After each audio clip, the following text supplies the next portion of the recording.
Shalom, giving all praises, honor, and glory to our power, Yahweh, Bahashem, Yahweh Shai, Bahashem, Rachakwadash. The honors to the apostles, the bishops, and the elders, a great millstone. Peace and blessings to the hopeful elect of the tabernacles of David, scattered throughout the four corners of the earth, and wherever you may be, to you I say, Shalom, Mashallah, Shalom. All right, we're going to get into this topic here. Talking about this digital identity system, national digital identity systems. All right, we got a couple of things we want to play. I'll probably get these first ones out of the way. I'm going to start here and then move over to a couple clips, and then we're going to go somewhere else, which is a bunch of videos. They're usually short, though. So we're just getting to these. I'm not sure how long we're going to run, but I want to get into this topic, as I was looking through some things, which I heard this, and then when I actually, saw for myself and went to look into it, it was supposed to be Bill Gates speaking about a national digital identity system, by 2028, which obviously is no different from what everybody else is talking about, because that's the main topic, man. Excuse me. All these countries are driving for the same thing, to push towards digital identities, to eventually push forward towards the microchip and a digital currency system. All right, that's the game plan. All right, of Esau, even the ultimate master plan. All right, to enslave the whole world through the chips. All right. So starting here, this acronym MOSIP, all right, is something that I saw when I was looking at the Bill Gates stuff. So the acronym MOSIP can refer to two distinct entities, all right, which we're not going to get into both of these. We're going to get into the one that matters, which is this one, all right, the proper one that we're looking for.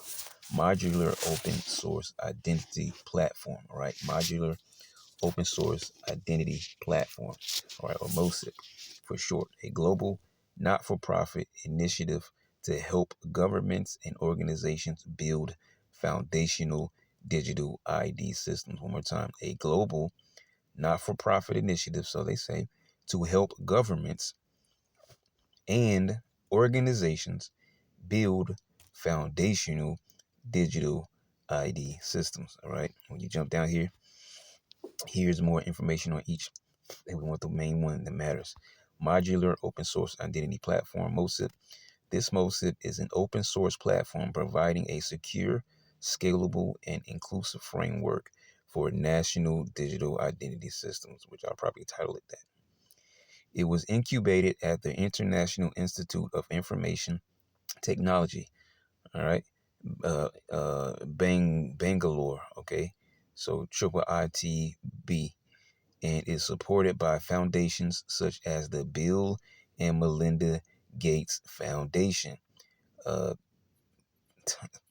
guess it says Tata or Tata, whatever, Trust, Tata, and Omidyar Networks. Key aspects, purpose, to provide every resident, including the estimated 850 million globally without official ID. Look, to provide every resident, including the estimated 850 million globally without official ID, access to essential services like healthcare, education, and financial inclusion. All these things are what they push for. Healthcare, your information will be all here in one place, and ultimately leading up to it all being on that little microchip device. Education, financial inclusion, all right, especially education. They say, oh, you're not in with the game plan, or your children can't go to school, because a lot of people, they think about that highly. I'm gonna send my kids to colleges. They're gonna be millionaires. They're gonna buy, a house. They're gonna do this for the family, all this kind of stuff. Or they're gonna be the top student in college. All right, but if you don't have this system, your children can't go to school, and then they're gonna sink right into it. Architecture. It features a modular API first design that allows countries to build a customized system using various components or integrate with existing infrastructure, avoiding vendor lock-in. All right, global adoption. As of late 2023, the platform has been used to issue over 100 million digital IDs across 17 countries. Now, there was something else I was, when looking into articles and stuff like that, you get the same thing in different places. Now, I saw this one place trying to say that, the information is false, and we can prove it was false because the sources are stating about the 50 and 5 and da da da. Like, hold on now. Well, we just talked about the 50 and 5, where they're trying to push all these countries. What actually, I think they said they have over 30 countries. All right, of those 50 that they're trying to dig into, already compliant with all this digital stuff. Okay, so and they try to say that it was from People's Voice, a well-known site for misinformation. Yeah, it'd be some crazy stuff on People's Voice, but also sometimes it'll be some things up there that are on point. It's like a hit and miss with People's Voice, because they do be having some crazy stuff up there sometimes, and sometimes stuff that doesn't even matter. But every now and then they have something good you can check into.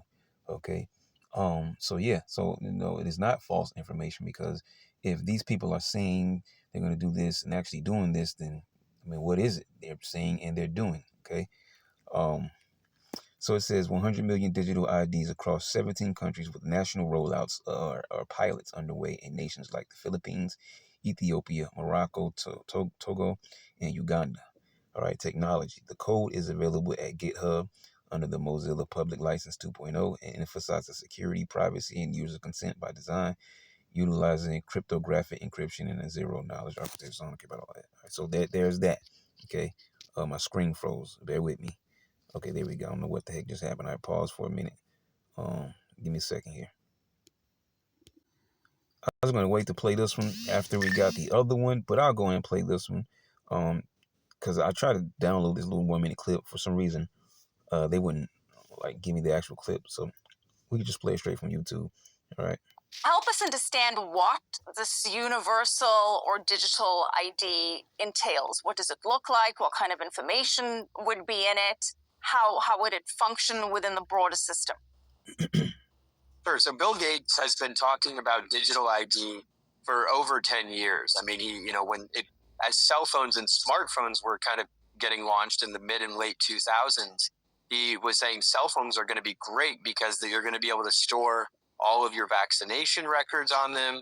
You're going to be able to store your medical records on them. You're going to be able to link all of the information about. And we know there was a heavy push for the vaccination back when it was, the COVID thing going on. All right. So that's just him playing on the, what they have. All right. Oh yeah, you be able to, those shots that you got, you be able to, store them up here.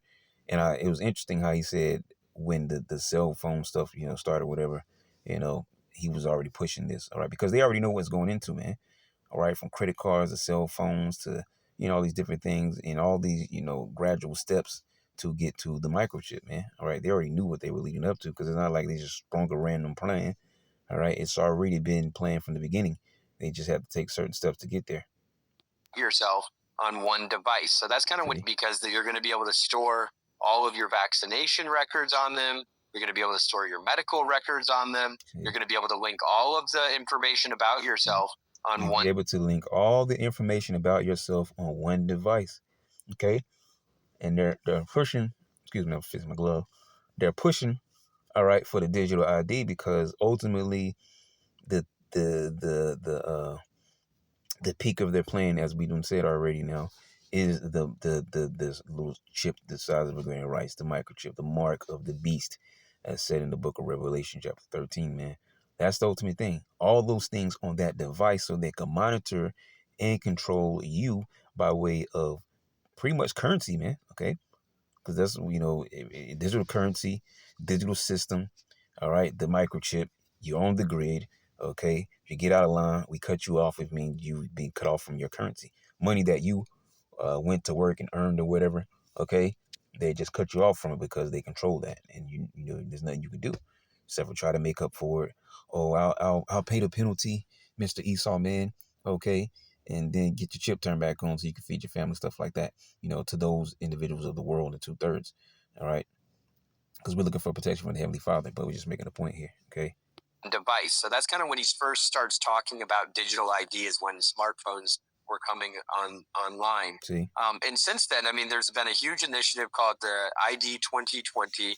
It's funded by major corporations, not just Bill Gates, but Mark Zuckerberg and Google and basically all of the big tech companies. And clearly that clip was old, because it says ID 2020. All right. And now it's what, 2025. Okay. But they're getting closer and closer to pulling out the next level of their agenda. All right. Because they're trying to get to that microchip. So let's get out of here. And we're going to jump over here to I can drop YouTube. I probably could drop that too. I'll leave it. Let me just go over here. Actually, no, I don't want to go here. That's not it. We're gonna get to that last. What the heck is it?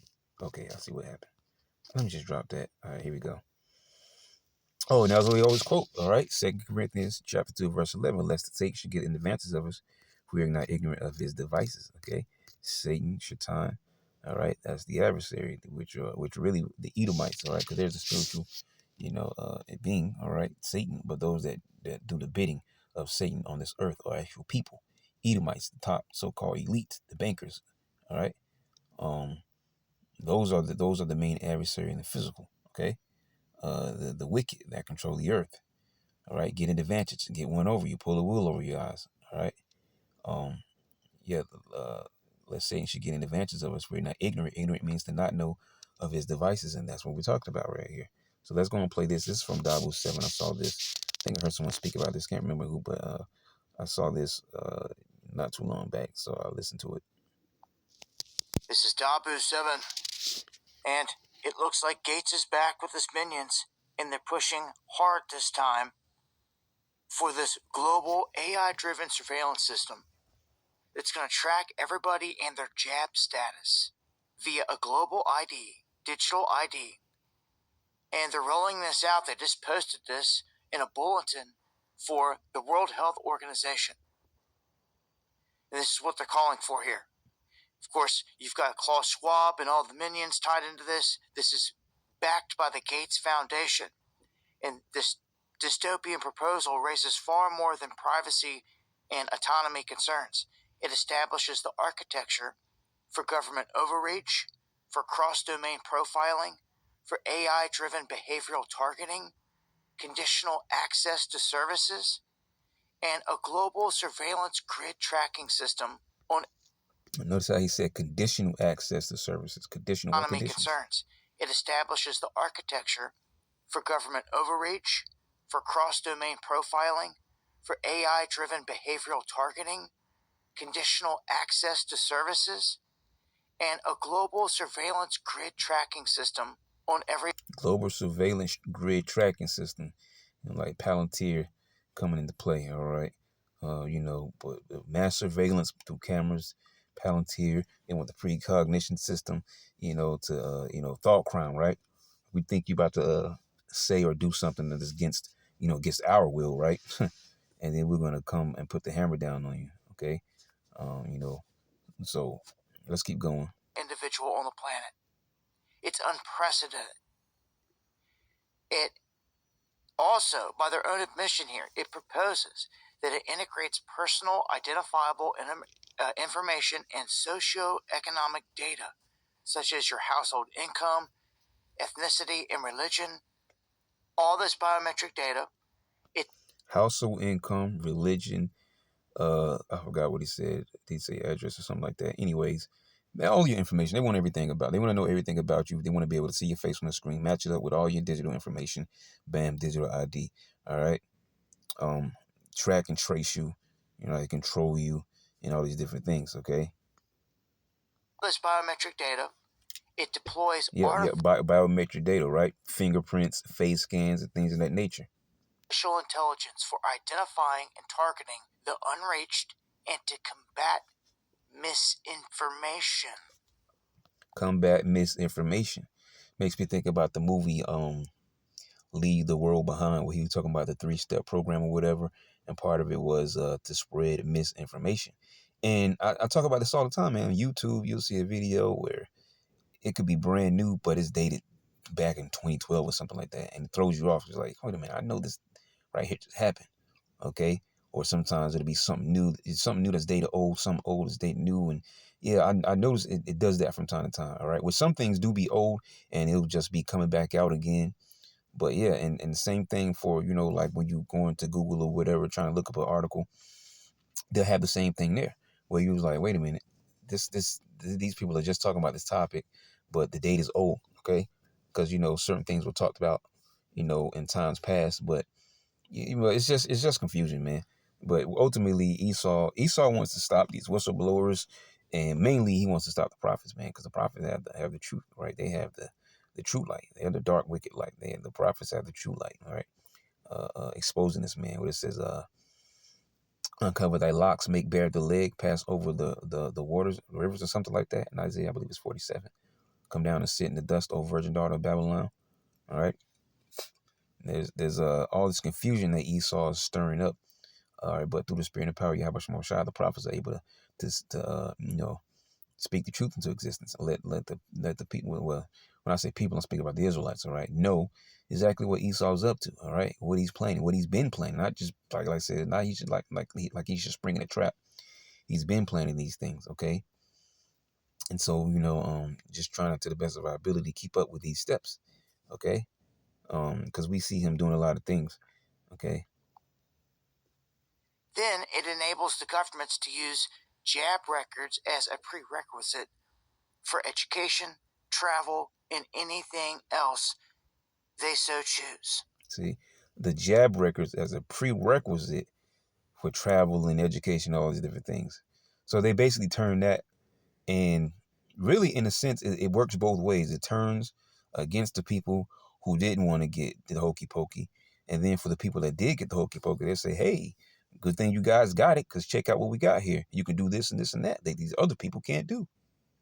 Okay. Hey, you know what else we got? We got digital ID. Just like this thing was helpful for you, and you can do this. Hey, digital IDs, and just, because there's always people that's just going to go along with it. There's always going to be people that rebel against the system. Okay. But let's keep going. In the mix of all this, huge red alerts, what they're pushing out, the frameworks are already getting rolled out in other countries. The United States is always a bit of a different animal, and we'll see how they approach things here. Florida came out and said that they're not going to have one in their state. So every state's different within the United States unless Trump tries to come out, executive order something. But to establish this framework, they define this program as nothing less than restructuring of how governments govern. So they openly state that the purpose here is the transformation that can accelerate progress toward the Immunization Agenda 2030, which aims to ensure that everyone, everywhere, at every age, gets the full benefits from jabs. This is here. They're rolling it out wherever they can immediately. It's already being done. And this bulletin shows the breadth of it, the scope of it here. They're looking to track everyone globally through this system. Join me for the live streams where I've got more time.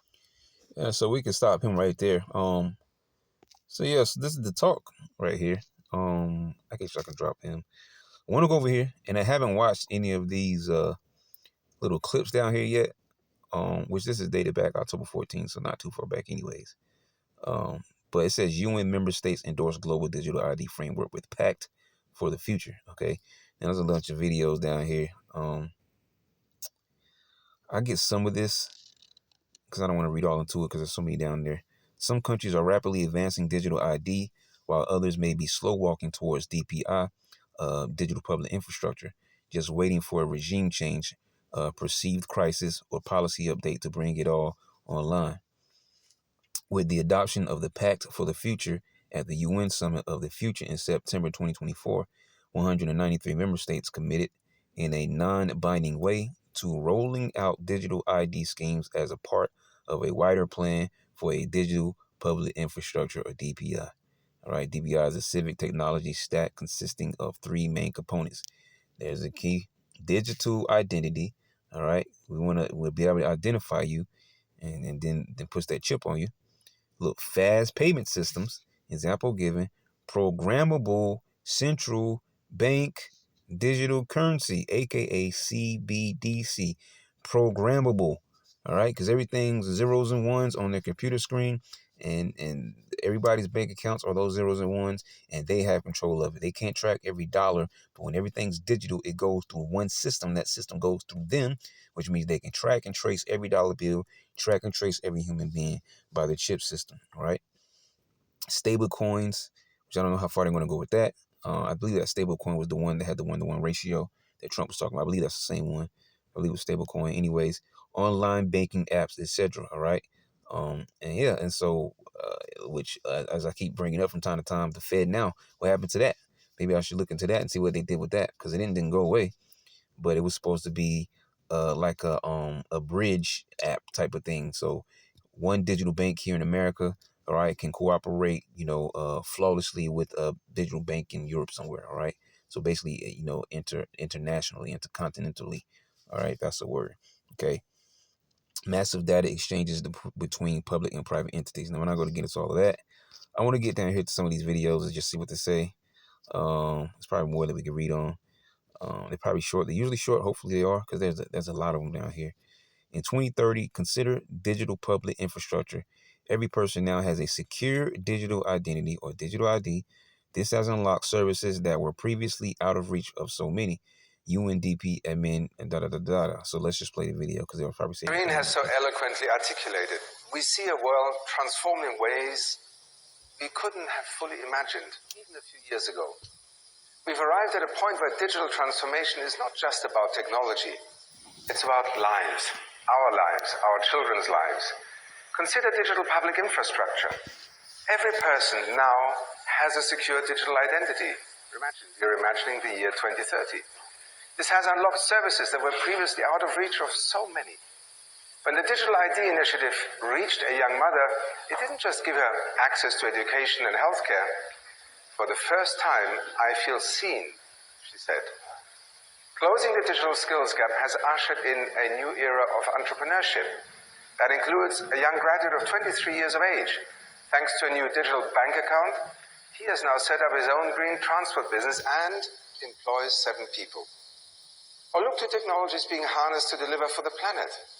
Governments and civil society are now using AI to track deforestation in real time, showing where to take action, combating forest fires. I'll never forget a farmer that I met who used AI to help predict changing climate patterns and double her crop yield. Today, in 2030, we have a truly global AI ecosystem, and many of the world's most impactful AI innovations come from regions like Africa, Latin America, the Caribbean, and Asia, to just mention a few examples. All right, so you heard him there, which I don't know what the heck deforestation and fires got to do with one another, which deforestation is a false agenda. But then they also played on the college students, all right, by saying, hey, digital account, you can open up this and then did that, da. Oh, you hired 7 employees. So they're just playing on people's emotions. Really, and look at his hand gestures, so you know he's in with it. This is dated back September 21st, 2024, but look to the left at 1:44 p.m., right? Let's slide down to the next one. Oh, it's more the same, guys. This is a moment to redefine our digital destiny. We must turn skepticism into an vision to life, like fiber optic cables lighting up with new streams of tears. The ITU and UNDP are working together to put this commitment into practice across the globe as part of the UN's promise. That includes driving progress on digital public infrastructure, capacity building and financing, the means to an end. And this is not just an idle digital dream. We are bringing this vision to life, like fiber optic cables lighting up with new streams of data, understanding and growth, powering a year of transformative breakthroughs for the SDGs. Check this out, just read it. Down below it says, people-centered smart cities need accessible, secure, and fair digital public infrastructure that powers digital services and ensures everyone has equal opportunity to fully participate in civic life. All right? So basically everything's going digital. Everything's going to be on our grid, and you people have to be connected to our grid, all right, in order to have a regular life, all right, enjoy life. When really you people are the ones destroying, not these people in particular, the higher ups, right? Let's slide down to the next one.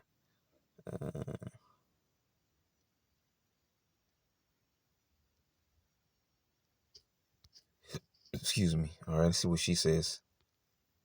With the right investments, digital public infrastructure will help us accelerate progress across all the health and development goals.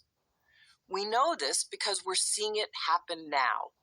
Under India's leadership, the G20 is advancing digital public infrastructure because it can help transform health, agriculture, banking, education, and more. Last December, I visited India to learn more about their digital transformation story, and I saw firsthand how women's lives and the communities they live in are being transformed by digital payments. When a woman has control over her own money, everything changes. So now we must ensure country leaders have the tools and expertise they need to make this work. That's why our foundation is proud to support 50 in 5 alongside the World Bank and other partners. It's an example of collaboration, innovation, and smart investment. And it builds on the bank's Identification for Development initiative, which has been meeting the steady demand from countries to modernize ID and civil registration systems. By 2028, more than 500 million more people will have a digital identity that allows them to access employment and education opportunities more easily, as well as financial services, healthcare, and government programs. And everybody's basically saying the same thing. You can tell she's reading the script. All right. You can tell she's reading the script. Okay. What's this? Let's check this out. Digital identity, entities, people, devices, things. Okay. It has here healthcare, financial services, food and sustainability for farmers and consumers to verify provenance of produce to enhance value and traceability in supply chains. Yeah, I bet. So you can feed garbage to the people, eat the bugs, and you'll be happy. Travel and mobility, humanitarian response, e-commerce, social platforms, e-government, telecommunications, twice. All right, so, all right, whatever. These people here. All right, ultimately, we need Yahweh Shah, man, because this man has been set up to bring the system, man, as a part of what has to happen in order for Yahweh Shah to return, which really, prompted by World War III, more so the missiles flying, but still these things have to roll out as part of prophecy before Yahweh Shah comes back. Let's see what this guy has to say. Number 8, we will finally complete the biometric entry-exit visa tracking system, which we need desperately. For years, Congress has required biometric entry-exit visa tracking systems, but it has never been completed. The politicians are all talk, no action, never happens, never happens. Hillary Clinton, all talk. Unfortunately, when there is action, it's always the wrong decision. Do you ever notice? In my administration, we will ensure that this system is in place. And I will tell you, it will be on land, it will be on sea, it will be in air. We will have a proper tracking system. And that's right out of the Caesar horse's mouth right there, okay? And that was dated January 18, 2025, top of the year. Oh, is this more? Oh, no, he's in the office. Let's see what he says here. July 31st, 2025. But thanks to this announcement, healthcare providers across the country will also finally be able to kill the clipboard. It's an expression that's used, capital, with a capital C, kill the clipboard. Instead of filling out the same tedious paperwork at every medical appointment, patients will simply be able to grant their doctors access to their records at the push of a button. Just a button and you're all set, and all the information the doctor needs will be immediately transmitted. The system will be entirely opt-in, and there will be no centralized government-run database, which everyone is always concerned about. I'm less concerned than anybody. I say whatever it is, but people are very, very concerned about the personal records. They want to keep them very quiet, and that's their choice. I think it's a great thing because it'll be absolutely quiet. Instead, doctors and patients will always remain in control. The benefits to millions of Americans will be enormous. We will save time, we will save money, and most importantly, we'll save lives. It's just going to make people live longer and be a lot healthier. I think that's really what you're looking to do. Funny. And the key thing about what he said is in the beginning, when he talked about killing the clipboard. At the push of a button, doctors will have all your information. What do you think that's leading up to? To a microchip where they just hit you with the scan. Hey, remember they said, you know, a person gets into an accident and they're in a coma. They have no immediate family to come and because no one knows about them. No one's heard about them, so no one's coming to claim this person who can't speak for themselves because they're in a coma. So if you have this device inside of them, we could just come and scan. We know what they need, who they are, the age and race, and if they're allergic to anything, because we're going to hit them up with some, meds or whatever, and all these different things. Okay. Once again, playing on your emotions, man. Okay. Like, yeah, that would be helpful, right? Yeah. That'd be helpful. Okay.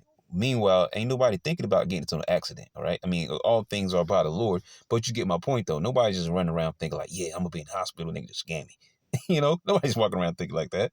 Okay. But these are things that they use to market it to you. All right. Because all this talk is part of their PR campaign, their public relations, right? We need these things because it does this and does that, and it'll make this country safer and you people better, and it'll do this, and it's just all playing on the people's emotions, like just putting the people behind the campaign. Let's see what this one says. September 27, 2025. Who's this guy? Your body cams will be transmitting that. The police will be on their best behavior because we're constantly recording, watching, and recording everything that's going on. He's going to something else now. He's talking about let me see what this says. Yeah, surveillance. That's what I was going to say. Yep, surveillance. Citizens, because we're constantly watching and recording everything that's going on. Terrifying. Beautiful. Because this allows us to talk about, once again, China. All right? Social credit scoring system. Okay? They have it, what they say, we got one camera to every 10 people in China. And there's a lot of mobiles over there, all right? But one camera for every 10 people. Okay? So that's a lot of surveillance. All right? And you jaywalking, you put up on the board. All right, you do it enough times, and it will drop your credit score. Your credit score drops low enough into that unsafe zone. There's a lot of things you can't access. Okay, but if your credit score is up, if you're a so-called outstanding citizen, outstanding because you're doing what the government wants you to do. All right, you're not really being free. Okay, you're not free at all. You're doing what the government wants you to do. You do this and do that. You do more of that. Oh, you eating too much cheeseburger, just cut back. Okay, cool. You follow the rules, and points. Now you can access that hotel that you needed, that train to get to work. Okay, that cab. You go on this store, that store. You can make certain purchases and so on and so forth. All right, governing them digitally. On. Citizens will be on their best behavior because we're constantly recording and reporting everything that's going on. When you come to government and what government's doing, there are artificial intelligence tools, and some of them I know that Oracle have developed around financial management for government. But also, tell us a bit about because you're right at the forefront of this revolution, what it means for what government should do in terms of its digital infrastructure, digital ID, data centers, and so on. How do you take advantage of these incredible AI models? And the first thing a country needs to do is to unify all of their data so it can be consumed and used by the AI model. You have to take all of your healthcare data, your diagnostic data, your electronic health records, your genomic data. And in the Middle East, in the UAE, for example, they're incredibly rich in data. They have a lot of population data. The NHS in the UK has an incredible amount of population data, but it's fragmented. It's not easily accessible by these AI models. We have to take all of this data we have in our country and move it into a single, if you will, unified data platform. And that's the key right there, all right? Taking all this collection of data that they're getting, that unified platform, okay? It's going to be all in the hands of Esau. He wants to play God. 2 Thessalonians 2:4. It's going to be in the hands of Esau. When he's talking about shipping the world, he ain't talking about himself and his closest family members and things of that nature. He ain't talking about the 1%. He's talking about the 99%, everybody else, regardless of how much money you're making. Hey, I saw a commercial the other day. It's been coming on quite a few times. I've seen it, but I haven't watched the whole commercial till the other day. And what's this dude named? This daggone, the one that used to shoot all them 3-pointers. man, I don't know these guys, man, that play ball. But anyways, he was talking about, the commercial talking about change this, change that, and then the other basketball player at the end, sitting in the barber's chair, and this nigga turn around with long like long hair, like I don't know if it's called a bob style, like down to the neck. And then it showed a picture. It was a real picture of him, the first basketball player. Well, I guess it was like digitally put together, but he, and it said something about what's so wrong with change. You turn around with this woman's hair, all right, and then they pushing I think it was like an iPhone or something like that. Okay, so this is all the weird, type nonsense that Esau pushes. But the point I was getting to is, it doesn't matter if you're some $1 million contracted basketball player, football player, a rapper, actor, singer, or whatever the case may be. All right, you are definitely in Esau's pocket because, hey, what's that one movie?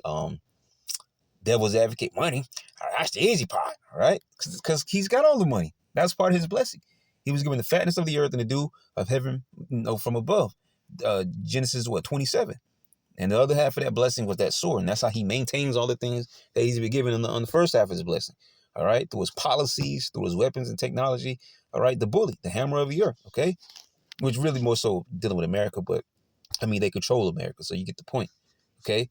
So yeah, all this mess that Esau pushes. Okay. But the point I'm making is, doesn't matter that status that you have. Doesn't matter how many millions you make. Doesn't matter how many commercials you've been on, how many, what they call them, endorsements you've gotten. You're in Esau's pocket, man, because he's the one who funds you.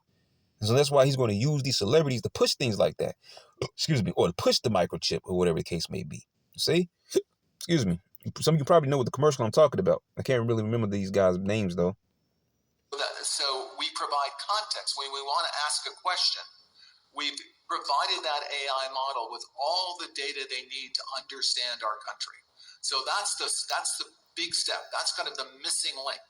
We need to unify all of the national data, put it into a database where it's easily consumable by the AI model, and then ask whatever question you like. So you're really, through the use of this, you're revolutionizing the way government works, right? The services it provides, the way that it operates. What about things like financial management, procurement? How can AI help a government operate more efficiently, more effectively, give a more direct and better service to the citizen? Well, we have these modern financial systems.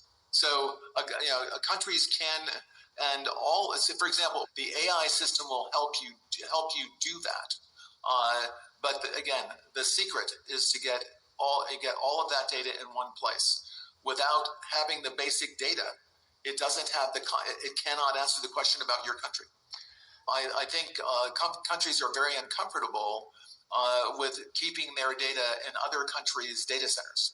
So I think part of our essential infrastructure, just like airports obviously need to be in our country, or they're not terribly useful. Ports need to be in our country, and they're not terribly useful. Data centers, because of the privacy requirements around the data, need to be in our countries, or they're not terribly useful. They need to be in our countries, but they also need to be secure.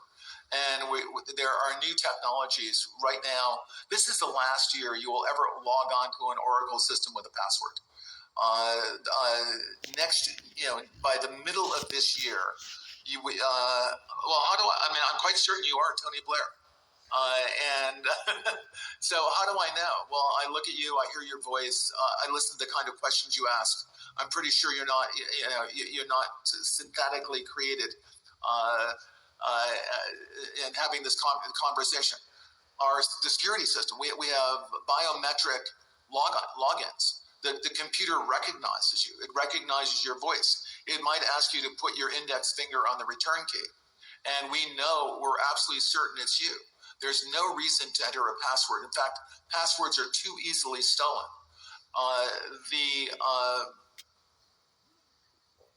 Data centers and data is being taken hostage all over the world. The ransomware business is a very, very good business. It's getting bigger and better every year. We tend not to talk about it because the American FBI has a simple advice to someone whose data has been ransomed. Just pay them because there's nothing we can do about it. But there is something we can do about it. Not after the data is stolen, but before the data is stolen, We can make sure that we're using the latest security technology, and it is going to be biometrics assisted by AI to make sure that you are, in fact, Tony Blair, and I'm sure you are. Now, That's I would love everything to right there be in a on your nutshell. 50. Biometrics assisted by AI to ensure that you are who you say you are. Okay, that's the bottom line right there. Years old. Well, there's an amazing opportunity to reimagine the state, the way that government functions, and the service that it can provide for its citizens. See what else is down here. That was the same guy.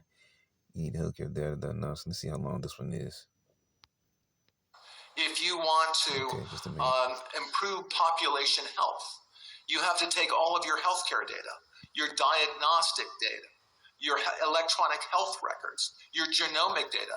And in the Middle East, in the UAE, for example, they're incredibly rich in data. They have a lot of population data. The NHS in the UK. I'm gonna skip this one, and this was from the World Government Summit of this year, 2025. I believe it's more so around the top of the year, somewhere February, March. Man, I don't know. It's at the top of the year. I think they have the World Government Summit, also the World Economic Forum at the top of the year. I want to see into this one here. I just saw here, this one right here, digital ID. An analysis on digital ID, which is an essential part of a modern digital infrastructure, could yield benefits not only for ease of interaction with government, but for the public finances. Though we have a little work of persuasion to do here, it has to be said. So he didn't say too much, but I mean, it goes on and on and on. We'll probably get this last one here, maybe. Okay, actually, this is the last one. Beautiful. Perfect. Because I was going to say, we'll just get one more and stop it right there. All right. So, yeah, we'll see what this one says. We'll close it off. If you think, what are the tools of the new world? Everybody should have a digital ID. Everybody should have a bank account. Everybody should have a smartphone. Okay.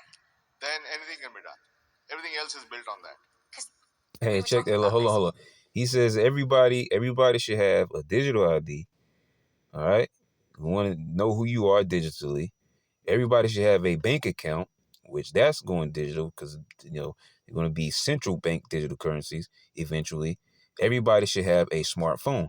Now, I know I keep talking about it, but this is why they keep calling it the model. All right. In China, we talked about this. Their smartphone has a social credit score system in there.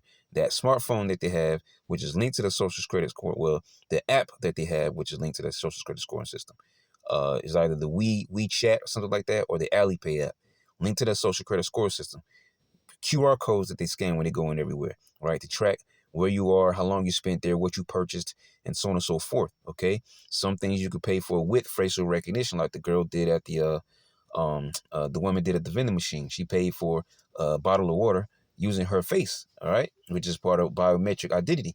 So the machine knew who she was, okay, because it scanned her face, part of her biometrics, all right, without using her phone, okay. The other level to without the phone is just the machine either scanning her face or she goes up there and just taps her hand, the actual microchip in her hand, okay. But yeah, it's interesting because I mean it's the same talk everywhere, man. This dude was supposed to be probably an Indian dude, okay. So I mean, Elon talking about it. Everybody's talking about it. All right. The digital Silk Road. All right. Putting that digital infrastructure in countries who previously didn't have it. Okay.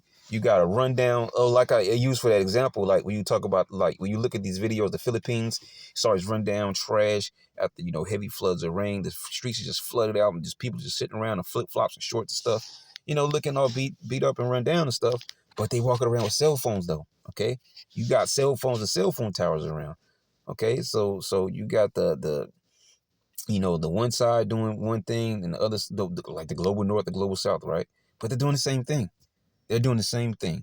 Okay, laying down that digital infrastructure, preparing the digital banks, all right, and moving up these levels to eventually get to the microchip itself, man. Before we came onto the panel, the three basic things: a smartphone, a bank account, and a digital ID. Yes. That's where every nation. In India, it's been named by the Prime Minister the Jam Trinity: Jandan, which is the bank account, Aadhaar, the ID, and mobile. That shouldn't cost that much.